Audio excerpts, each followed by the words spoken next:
നമസ്കാരം. സ്ത്രീകഥകളിലേക്ക് സ്വാഗതം. ഞാൻ ഡോക്ടർ കീർത്തി എം ആനന്ദ്.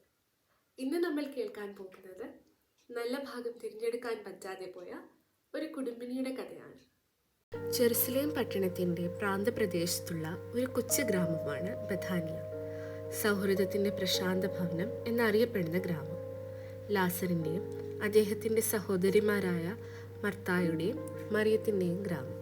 ഈ ഗ്രാമത്തിലെത്തുമ്പോഴൊക്കെ യേശു ഈ ഭവനത്തിൽ അതിഥിയായി എത്താറുണ്ടായിരുന്നു. ചിലപ്പോഴൊക്കെ യേശുവിനോടൊപ്പം വലിയൊരു ഗണം ശിഷ്യന്മാരും ഉണ്ടായിരുന്നു. അവർക്കൊക്കെ ലാസറിൻ്റെ ഭവനത്തിൽ പോകാൻ ഇഷ്ടവുമായിരുന്നു. അവരുടെ സ്നേഹം, ഊഷ്മളമായ സ്വീകരണം, മൂത്ത സഹോദരി മർത്ത ഒരുക്കുന്ന വിഭവസമൃദ്ധമായ ഭക്ഷണം. അന്നൊരു സാബത്ത് ദിവസമായിരുന്നു. അവരുടെ ബന്ധുക്കളിൽ ചിലർ തലേന്ന് തന്നെ വീട്ടിലെത്തിയിരുന്നു. അപ്പോഴാണ് യേശുവും ശിഷ്യന്മാരും അപ്രതീക്ഷിതമായി ഭവനത്തിലെത്തുന്നത്. പതിവ് രീതികൾ തെറ്റിക്കാൻ മർത്തായ്ക്ക് ഇഷ്ടമില്ലായിരുന്നു. എല്ലാവർക്കും വിഭവസമൃദ്ധമായ ഭക്ഷണം വിളമ്പുക അവളതൊരുക്കുന്ന തിരക്കിലായിരുന്നു. അടുക്കളയുടെ പരിസരത്ത് പോലും സഹോദരി മറിയത്തെ കാണാനില്ല. സഹോദരി അന്വേഷിച്ചു പോയ മർത്ത കണ്ട കാഴ്ച രസകരമായിരുന്നു. ഈ തിരക്കിനിടയിലും ഈ ബഹളത്തിനിടയിലും അതാ അവൾ ശാന്തയായി സ്വസ്ഥയായി യേശുവിൻ്റെ പാദാന്തികത്തിലിരുന്ന് ഗുരുവിനെ കേട്ടുകൊണ്ടിരിക്കുന്നു. മർത്തായ്ക്കും ഏറെ ഇഷ്ടമുള്ള കാര്യമായിരുന്നു അത്. യേശു പറയുന്ന കഥകൾ കേൾക്കാൻ, ഈ ലോകത്തിലെ ഏറ്റവും സുന്ദരവും നിഷ്കളങ്കവുമായ പുഞ്ചിരി കാണാൻ, ഇന്ന് വരെ ആരും പറയാത്ത ദൈവകഥകൾ കേൾക്കാൻ.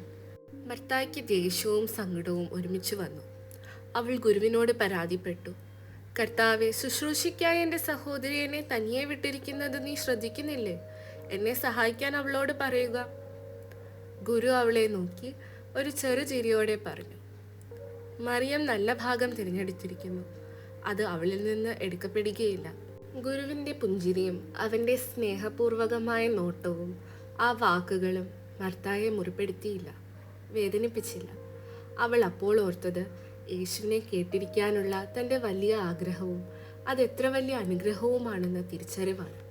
മർത്ത അടുക്കളയിലേക്ക് തിരിച്ചു പോകുന്ന പോക്കിൽ കയ്യിലിരുന്ന തവി സഹോദരി മറിയത്തിൻ്റെ നേരെ ചൂണ്ടി പറഞ്ഞു, നിനക്ക് ഞാൻ വെച്ചിട്ടുണ്ട്. ഇത് കണ്ടു നിന്ന ലാസറിന് ചിരിക്കാതിരിക്കാനായില്ല.